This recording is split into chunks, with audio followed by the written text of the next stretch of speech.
The invitation sat on my desk like a ticking bomb, its cream-colored envelope mocking me with elegant gold lettering. Celebrating Beckett's recovery. I wanted to tear it into 1,000 pieces, but my hands were shaking too much. My name is Kylie, and 3 months ago I had $87,132 in my college fund. Today I have exactly $0 and a family who thinks I should be happy about it. You're not still upset about this, are you? Mom stood in my doorway, wringing her hands like she always does when she's nervous. Honey, he could have died. I kept staring at the invitation, remembering all those weekends I spent working at the coffee shop, every birthday check from Grandma, every summer job since I was 15. You could have asked me first, I whispered. There wasn't time. The hospital needed. Don't. I spun around in my chair. Don't tell me there wasn't time. You had 3 days while he was stable before they needed payment. 3 days, Mom. She stepped into my room, her eyes landing on the art supplies scattered across my desk. The acceptance letter from the Art Institute of Chicago was still pinned to my bulletin board, though it didn't matter anymore. I couldn't afford to go. Your cousin needed emergency surgery. What were we supposed to do? Maybe ask his own parents, or take out a loan, or, I don't know, talk to me about using my entire future? The doorbell rang, saving Mom from responding. Moments later, I heard Natalia's voice downstairs, followed by her familiar footsteps bounding up to my room. "Hey, Mrs. V," she said, squeezing past my mother. "Mind if I steal Kylie for a bit?" Mom retreated, and Natalia closed the door behind her. "You look like hell." "Thanks, really needed that today. Saw Beckett at the grocery store," she said, flopping onto my bed. "He's looking good, almost like he didn't just steal your entire college fund." I threw a pencil at her. "Not helping." "You know what's really messed up?" Natalia sat up, her expression serious. "He doesn't even know. I heard him talking about how grateful he is for family support during his recovery, but he has no idea it was your money." That hit me like a punch to the gut. "What?" "Yeah, he was telling everyone how his aunt and uncle helped cover the bills. Your parents never told him where the money actually came from." I grabbed my phone, pulling up the photos from last Christmas. There was Beckett, arm around my shoulders, both of us laughing as I showed him my portfolio. He'd been so excited about my art school plans. "They're throwing him a party," I said, holding up the invitation. "A celebration of his miraculous recovery, paid for with my dreams. Are you going?" "Haven't decided." I turned back to my desk, where my latest artwork sat unfinished. It was supposed to be my submission piece for a scholarship, but I'd lost motivation halfway through. My phone buzzed with a text from Dad. "Don't forget to RSVP for Saturday. Beckett's asking if you're coming." Natalia read the message over my shoulder. "You know what would be wild? If everyone knew the truth." "What do you mean?"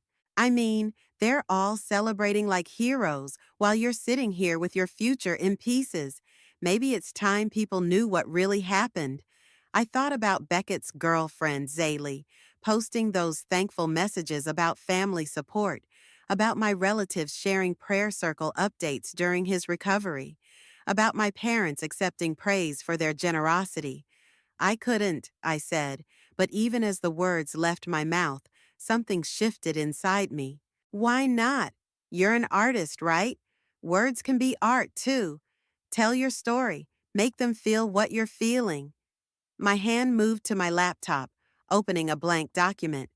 The cursor blinked at me, waiting. "It would destroy them," I said quietly. "They destroyed your dreams first." Natalia picked up the invitation, turning it over in her hands. "Sometimes the truth hurts." I started typing, the words flowing faster than I could think them through. "Dear family, you're all gathering this Saturday to celebrate a miracle, but there's something you should know about the price of that miracle." "Holy shit," Natalia breathed, reading over my shoulder. "Are you really going to do this?" I paused, my fingers hovering over the keyboard. The party was in 3 days. Everyone would be there: aunts, uncles, cousins, family, friends. All of them ready to celebrate while my college acceptance letter gathered dust. Maybe it's time for my own miracle, I said, and kept typing. The cursor blinked, waiting for more words, more truth. Outside my window, the sun was setting, painting my room in shades of gold, the same color as that damn invitation. I looked at my art supplies, at my empty bank account statement, at the family photos on my wall. Sometimes karma needs a little push. The smell of Mom's enchiladas usually made everything better, but tonight it just turned my stomach. I pushed the food around my plate, watching my parents exchange worried glances across the dining table. I talked to the community college today, Dad said, breaking the silence. They have some great art programs and— Stop! I set my fork down with a clank. Just stop. Kylie, we're trying to help, Mom pleaded. There are other options. Other options? I laughed, but it came out harsh and bitter. Like what? Starting over from zero while watching Beckett celebrate his recovery with my money? Dad's face reddened. That's not fair. He's family. And what am I? I stood up, my chair scraping against the floor. Because last time I checked, I was your daughter. But I guess that means less than being the cool aunt and uncle who saved the day. Sit down. Dad's voice hardened. We're not done discussing this. Oh, now you want to discuss things? That's rich. I pulled out my phone, showing them the latest Facebook post from Aunt Maria. Look at this. So grateful for my amazing brother and sister-in-law who helped save my son. The comments are full of people calling you saints. Mom reached for my hand, but I pulled away. Honey, please understand. Did you even consider telling them the truth? I demanded. Or were you too busy enjoying all the praise? It wasn't like that, Dad protested. We were protecting you. Protecting me? From what? From the family thinking you're selfish. The words burst from Mom like she'd been holding them back for weeks. If everyone knew you refused to help Beckett— Refused? My voice cracked. I never got the chance to refuse or agree because you never asked me. The doorbell rang, making us all jump. Through the window, I saw Gareth's car in our driveway. Great. Just what we needed. An audience. Dad went to answer the door while Mom and I stayed locked in our standoff. Hey, sorry to interrupt, Gareth's voice carried from the hallway. Left my jacket here yesterday. He appeared in the dining room doorway, taking in the scene, the untouched food, Mom's tears, my clenched fists. I should go, he said quickly. No, stay, I said, surprising myself. Maybe you can help explain something to my parents. You're objective, right? Kylie, don't, Mom warned. If someone took your life savings without asking, I pressed on, and then expected you to celebrate with them, would you just smile and pretend everything's fine? Gareth looked uncomfortable, but he didn't back down. Actually, I heard about what happened. From Zaylee. That stopped me cold. What? She mentioned the college fund thing yesterday. Said Beckett's been trying to figure out how to talk to you about it. He knows? Mom's voice was barely a whisper. Found out last week, Gareth confirmed. He's pretty torn up about it. Good, I spat. He should be. Kylie, Dad started. No, I slammed my hand on the table, making the plates rattle. You don't get to make me feel guilty about this. You're the ones who should feel guilty. You stole my future and gave it to someone else without even telling them where it came from. We didn't steal, Mom began. What would you call it then? I pulled out my phone again, this time opening my banking app. Want to see the withdrawal notification? The one that came while I was at work. Or how about we look at my art school acceptance letter again? There will be other opportunities, Dad said weakly. Like community college? I laughed again, that same horrible sound. While Beckett gets to keep his job, his apartment, his life, all paid for with my sacrifice, Gareth cleared his throat. Maybe I should tell them what Zaley said, I demanded. Tell them how Beckett really feels, knowing what they did. Gareth hesitated, looking between my parents. He said he would have refused if he'd known. Said he'd rather have the debt than know his cousin lost her dreams because of him. Mom started crying harder.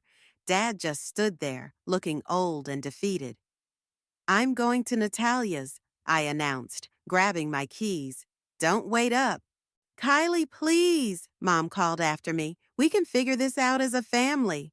I stopped at the door, turning back one last time. Family doesn't steal from family, and they definitely don't throw a party to celebrate it. As I drove away, my phone lit up with a text from Natalia. Did you finish the letter? I thought about the document sitting on my laptop, full of raw truth and pain. Almost, I typed back. Just need to decide how to end it. The answer came quickly. End it with the truth. All of it. Let karma do the rest. Read it again, Natalia said, sprawled across her bedroom floor. We'd been at this for hours, tweaking every word of my letter. Dear family, I began, then stopped. Maybe I should make it Dear Everyone instead, since we're posting it online? Keep it as family, makes it more personal, more brutal. Natalia sat up, grabbing a bag of chips. Keep going. I cleared my throat and continued reading. While you're all celebrating this Saturday, I thought you should know the real cost of this miracle.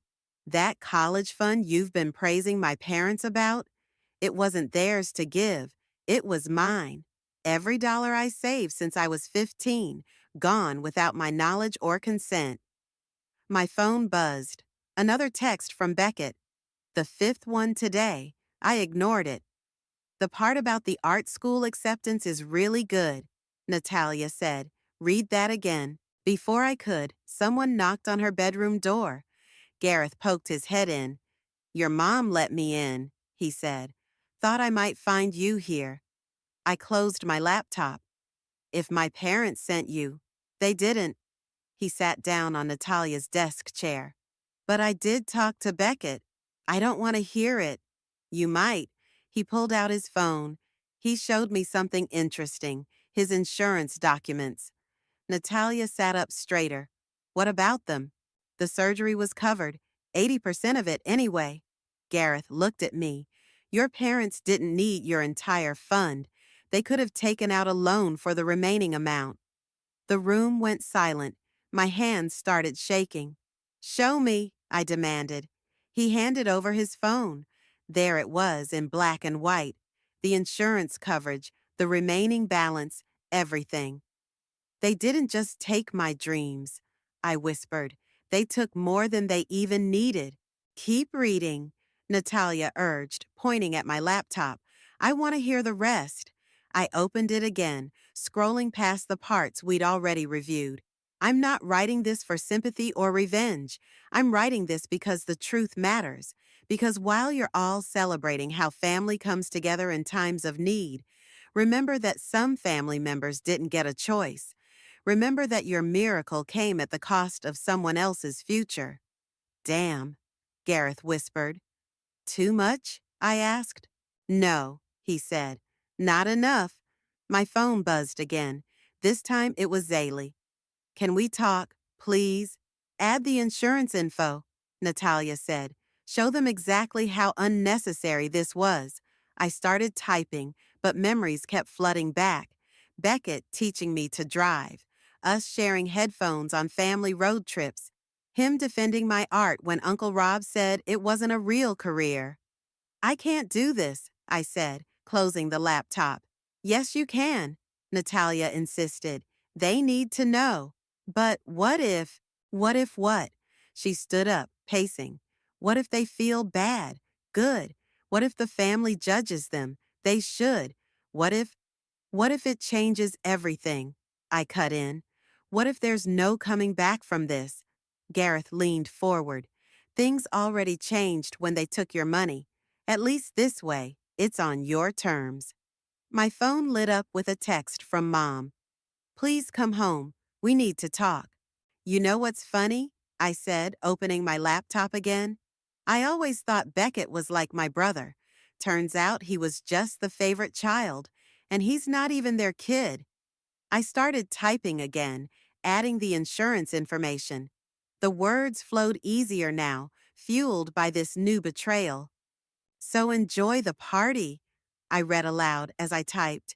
Celebrate the miracle, but know that every smile, every congratulation, every moment of joy comes with a price tag, my price tag, and unlike all of you, I never got to choose if I was willing to pay it. Post it, Natalia said immediately. Wait, Gareth held up a hand. Are you sure, once this is out there? They should have thought about that before they stole from their own daughter. Natalia grabbed my laptop, finger hovering over the post button. Ready? I thought about my empty bank account, about my art supplies gathering dust, about the community college brochures Dad left on my bed. Do it! Natalia clicked post. For a moment, nothing happened. Then my phone started buzzing, text after text, notification after notification. It's spreading, Natalia whispered, watching the share count climb. Holy shit, it's really spreading. I picked up my phone, opening Beckett's last message. I never wanted this. I'm so sorry. Too late, I typed back. The truth's out now. Hope the party's worth it. Gareth stood up. Want me to drive you home? I shook my head, watching the comments pour in. No, I think I'll let karma do its work first. The post count hit 100 shares, then 500, then 1,000. The truth was finally out there, and there was no taking it back now. I hadn't expected the art community to be the ones who cared the most. But here I was, staring at my inbox flooded with messages from artists, gallery owners, and even a few professors from the Art Institute of Chicago. Look at this one, Natalia said, scrolling through my phone. As a gallery owner, I'm appalled by your story. Art shouldn't be sacrificed for family politics. DM me. We should talk about showcasing your work. My laptop pinged with another email notification. That's the third scholarship offer today, I mumbled, still in disbelief. The doorbell rang. I froze, but Natalia jumped up to check the window. It's Beckett, she whispered, and he looks terrible. I'm not here. Your car's in the driveway. He knows you're here. The doorbell rang again, more insistent this time. I could hear him calling my name. Kylie, please, we need to talk. Natalia squeezed my hand. Want me to tell him to leave? Before I could answer, my phone lit up with a new message from the Art Institute.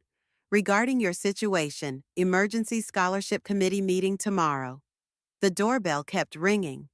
Fine, I snapped, storming downstairs. I yanked the door open. What? Beckett stood there, pale and shaking. His surgery scar was still visible above his collar. You could have told me. Like you told me about the insurance coverage? He flinched. I only found out about that yesterday, right before your post went viral. Convenient timing. Can I come in, please? I stepped aside, letting him enter. Natalia hovered at the top of the stairs, watching. I saw your portfolio online, he said quietly. The one you submitted to Chicago. It's amazing, Kylie. You really should be there right now. Yeah, well, someone's medical bills got in the way. I talked to my parents this morning. He sat heavily on the couch. They're mortified, said they offered to take out a loan, but Aunt Taya and Uncle Ian insisted on handling it themselves. My hands started shaking again. What? They never needed your money, not all of it anyway. He pulled out his phone, showing me texts from his parents. Mom and Dad had already figured out a payment plan with the hospital. Your parents just took over. The room started spinning. But they said there wasn't time, that it was an emergency. The emergency was the surgery. The payment plan came after. He looked up at me, eyes red. I would never have accepted if I'd known, Kylie.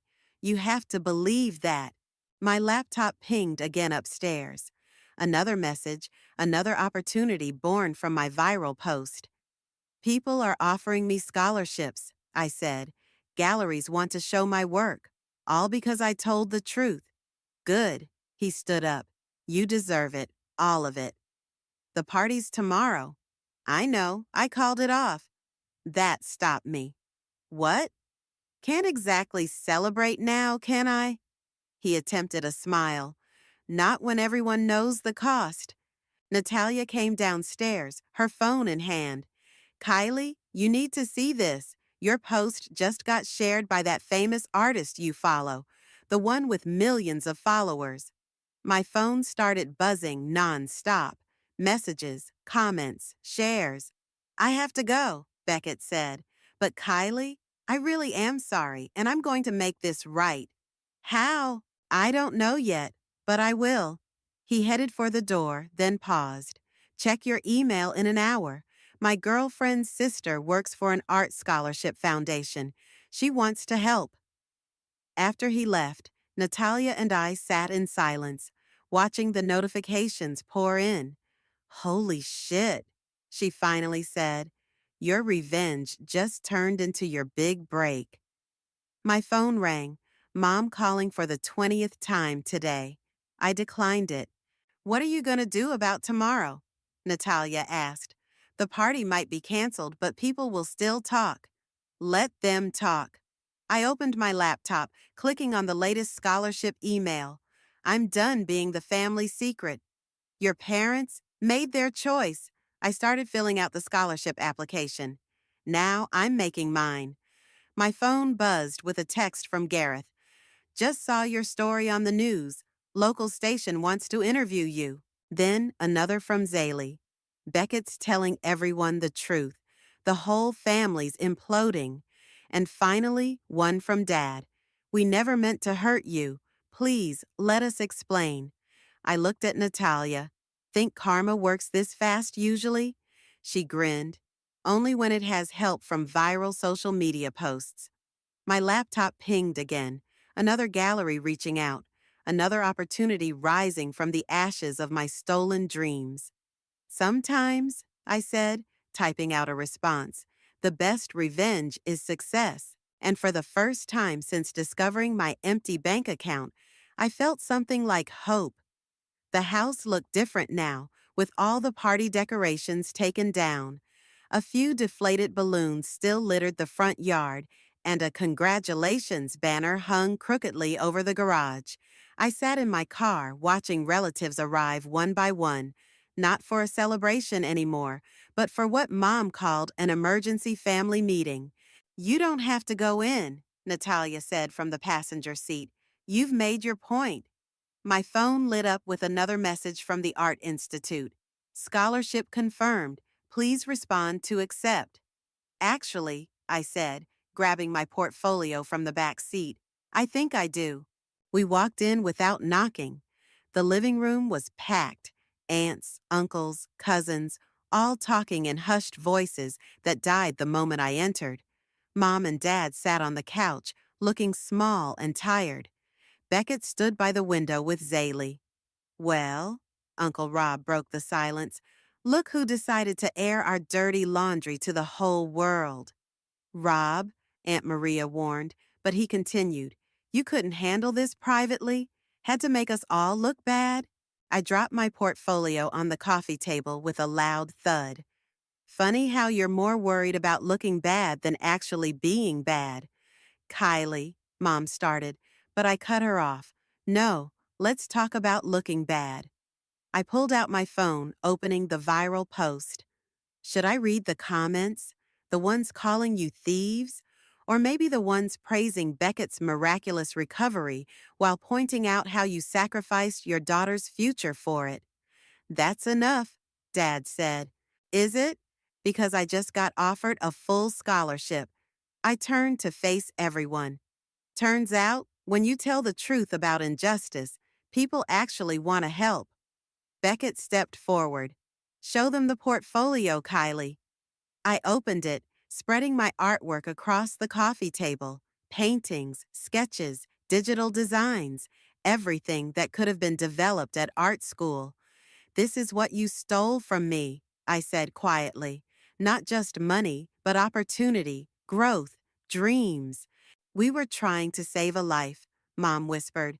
With a payment plan that already existed, I shot back. Beckett told me everything. His parents had it handled, but you just had to play the heroes, didn't you? Aunt Maria stood up. We offered to take the loan. They insisted. Because they wanted the praise. I was shouting now, years of hurt pouring out.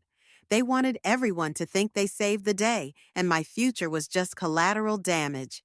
That's not true, Dad protested. Then why didn't you tell anyone where the money came from? Zaley spoke up, surprising everyone. Why let everyone believe it was your money? The room went quiet again. I have something to say, Beckett announced. He pulled out an envelope. This is a contract. I'm selling my car and my gaming setup.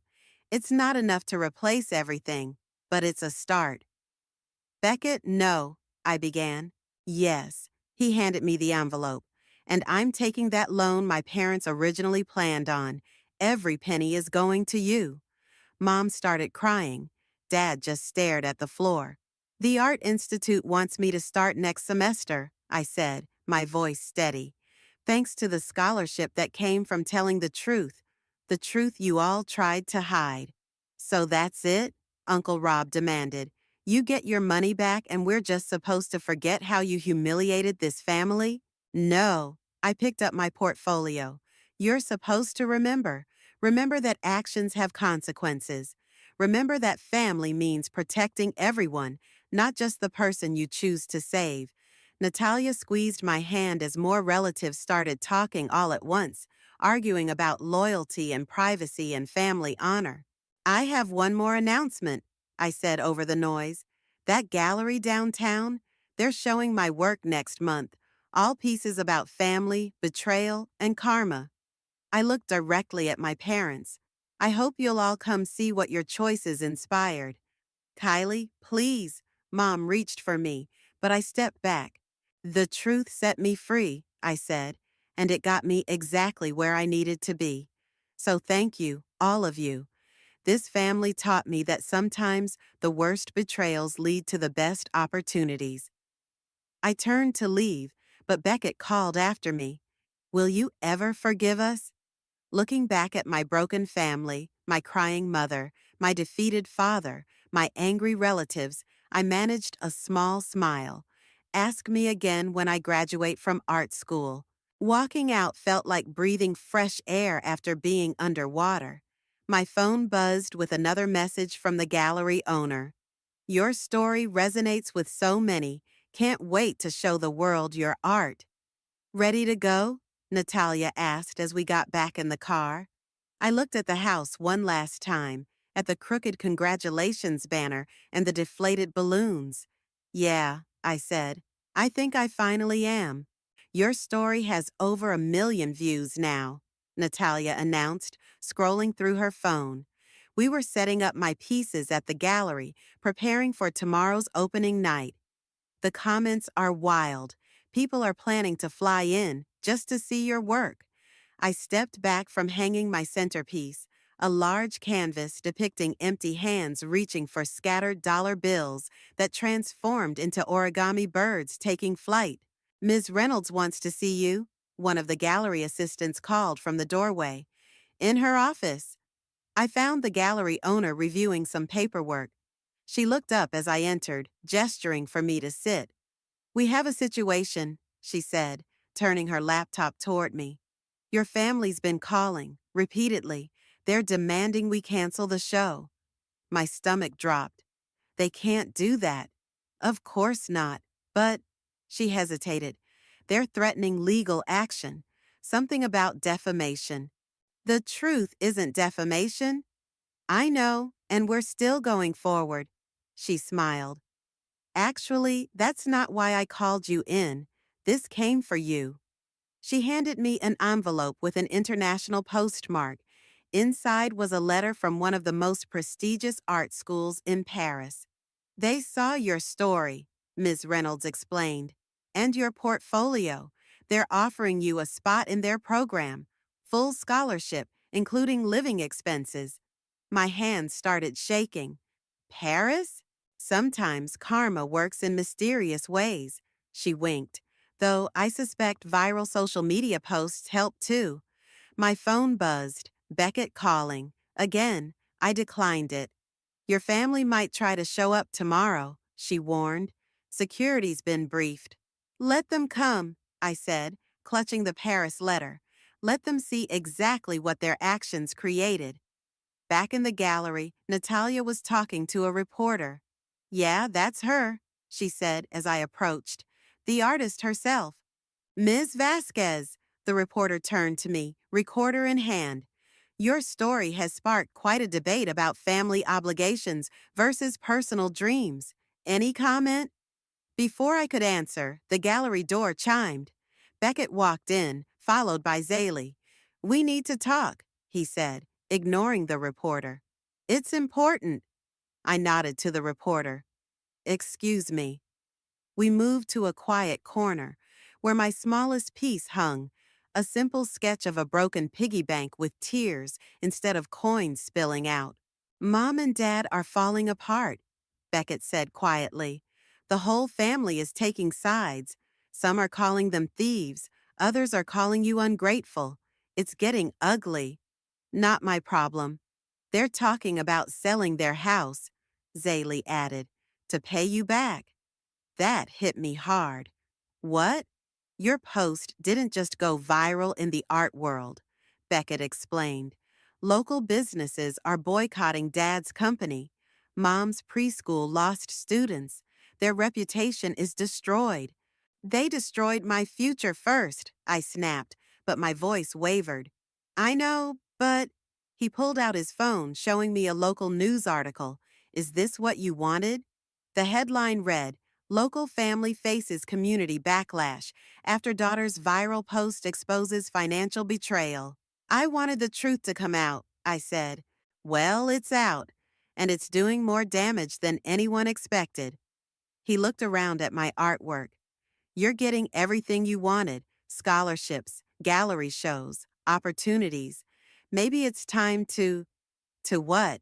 Forgive and forget? To show mercy, Zaley said softly, before there's nothing left to save. My phone buzzed again, Ms. Reynolds texting about tomorrow's opening. Then another message popped up from an unknown number. Your story inspired me to stand up to my own toxic family. Thank you.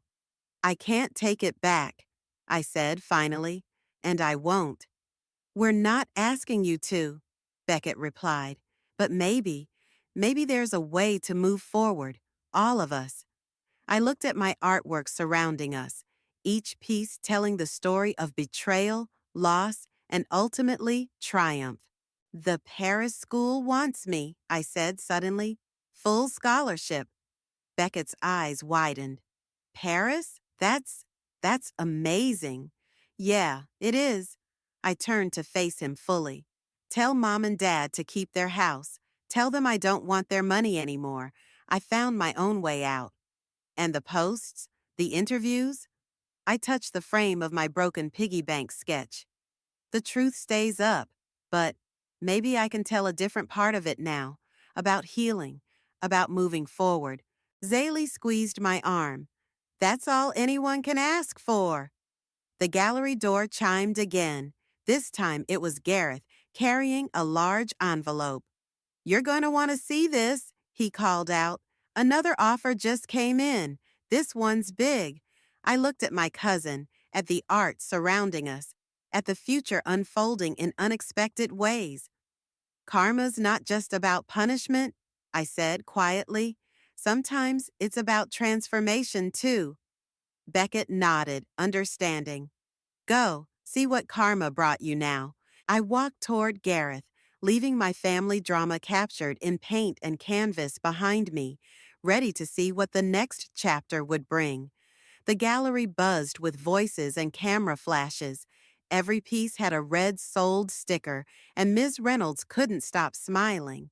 But I kept staring at the two empty chairs in the front row, the seats I'd reserved for my parents. "They're not coming," Natalia said gently, handing me a glass of champagne. But look who did.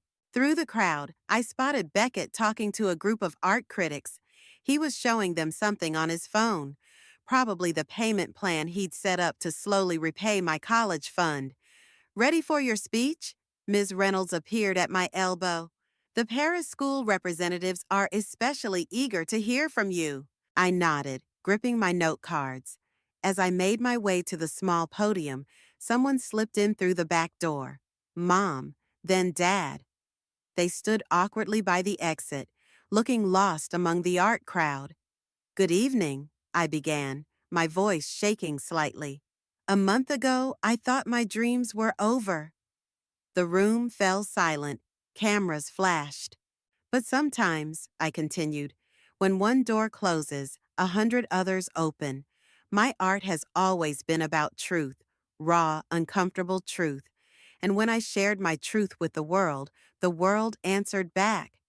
I saw Mom wiping her eyes, Dad holding her hand. "Today, I'm announcing that I'll be attending l'École des Beaux-Arts in Paris this fall.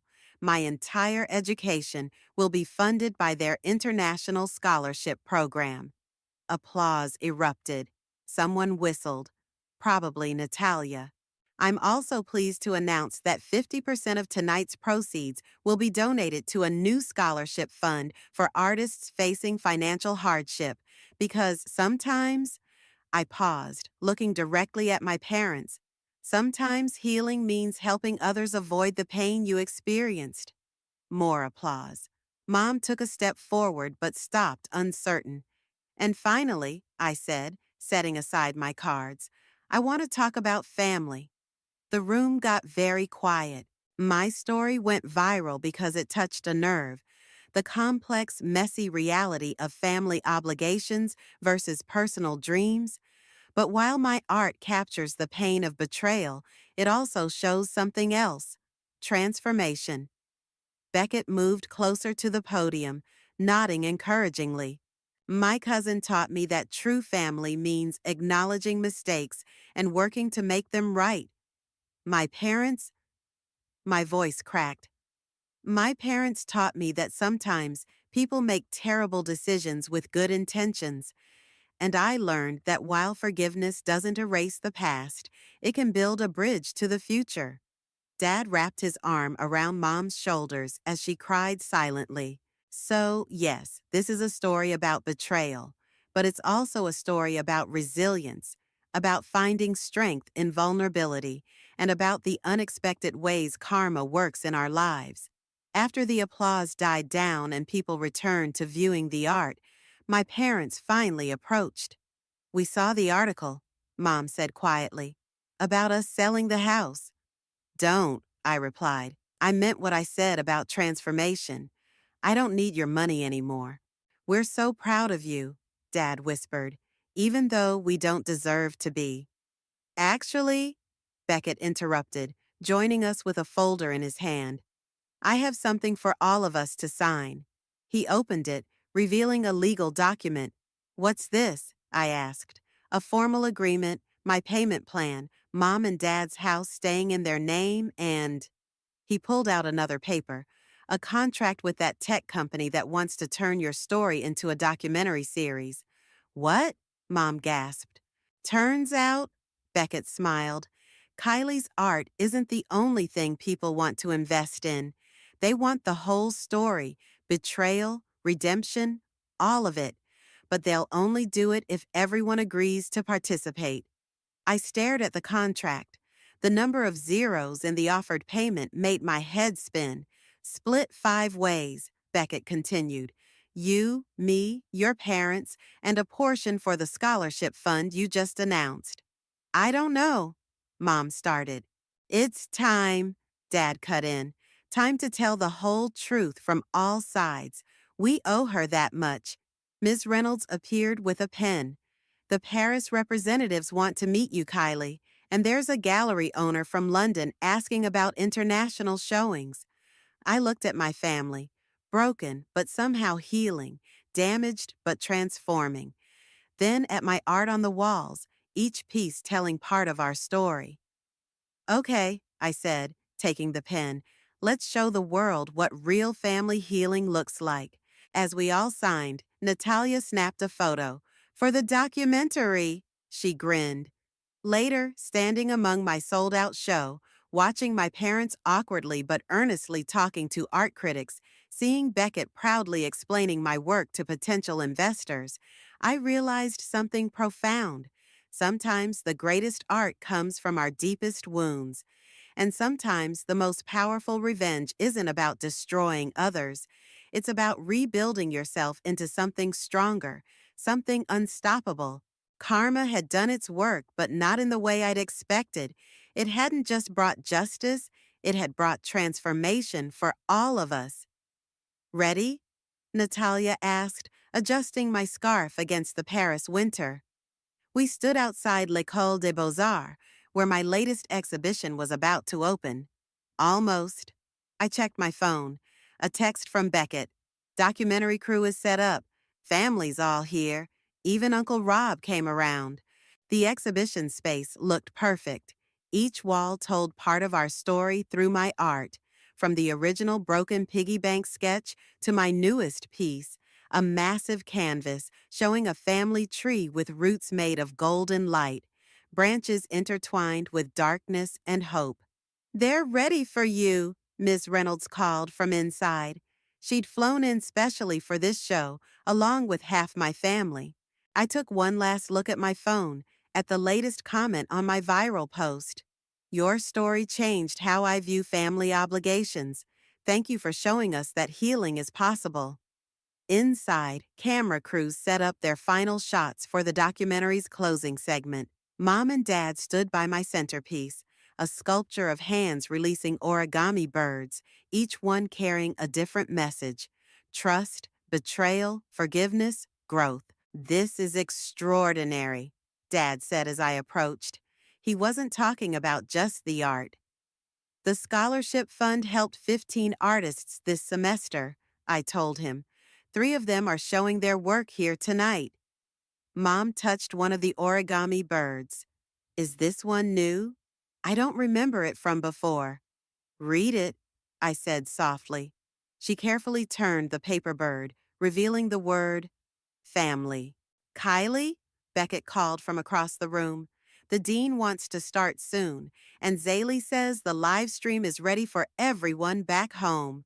I watched the gallery fill with people: art critics, students, family members who'd flown in, and those watching virtually. The documentary crew positioned their cameras. Before we begin, I announced, stepping to the center of the room, I want to share something. When I first posted about my family's betrayal, I thought I was ending a chapter. Instead, I was starting a whole new story. The cameras rolled as I continued. This exhibition isn't called betrayal or revenge or even justice. It's called transformation because that's what really happened to all of us. I gestured to the family tree painting. My parents transformed from people who thought they were saving one child to understanding they were hurting another. My cousin transformed from someone who benefited from my loss to becoming my strongest advocate for making things right. Beckett smiled, squeezing Zaley's hand. And I transformed too, from a victim to a voice, from lost dreams to new opportunities, from seeking revenge to finding purpose. Mom stepped forward suddenly. We have something to show you too. She nodded to Dad, who pulled out an envelope. What's this? I asked. Open it. Inside was a deed to a small storefront in our hometown. I don't understand. It's an art gallery, Dad explained. Your gallery, for when you're ready to come home sometimes, to help other artists tell their stories. We used the money we were going to spend paying you back, Mom added, since you wouldn't take it directly. The documentary crew zoomed in as I stared at the deed. The scholarship students can show there too. Beckett suggested. Make it a space for healing through art. Like you did, Natalia added. I looked around the room, at my art telling our story, at the family who broke me and then helped rebuild me, at the opportunities that grew from the ashes of betrayal. The gallery opens next month, Dad said, if you want it. On one condition, I replied, pulling out my latest sketch. This is the first piece to be displayed. They leaned in to look. It showed our family photo, the one from before everything happened, but reimagined. The figures were connected by golden threads, broken in places but mended with stronger, brighter lines. It's called Second Chances, I explained. Mom hugged me, then Dad, then Beckett. The cameras captured it all. Ready to open the doors? Ms. Reynolds asked. There's quite a crowd waiting. I looked at my family, at my art, at the life I'd built from broken dreams. Yes, I said. Let's show them what transformation really looks like. As the doors opened and people flooded in, I realized something. Karma hadn't just given me justice, it had given me purpose. And maybe that was the greatest transformation of all. The documentary crew filmed as I cut the ribbon, officially opening the exhibition. Behind me, my family stood united, transformed, ready to write our next chapter together. Not as victims and betrayers, but as people who learned that sometimes the deepest wounds can create the most beautiful art. And sometimes the longest journeys lead you exactly where you need to be.